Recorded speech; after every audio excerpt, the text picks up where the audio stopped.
আমরা গেছিলাম ঠাকুর দেখতে, দুর্গা ঠাকুর দেখতে। তোমরাও ভাবছো তো এই সময় অসময়ে দুর্গা ঠাকুর কোথায়? আরে বাসন্তী পুজো।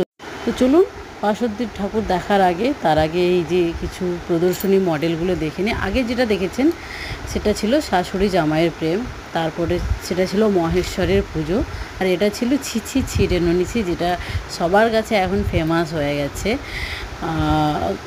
তারপরে এটা ছিল এই যে সতীকে নিয়ে ঘোরা হয়েছিল, শিব মহাদেব ঘুরেছিলেন মহাদেব।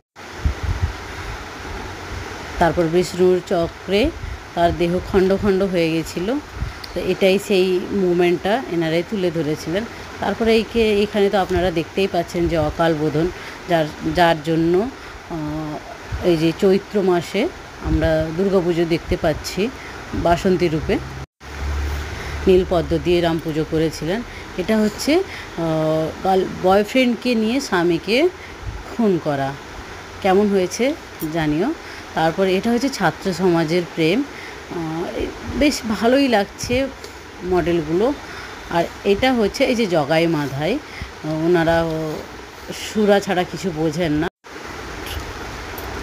সবশেষে আমরা প্যান্ডেলের দিকে চলে আসলাম।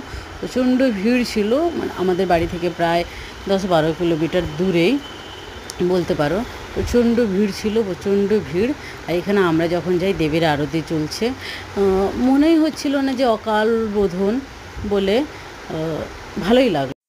অসমে দুর্গাপুজো তো আমাদের ভালো লেগেছে। আপনাদের কেমন লেগেছে?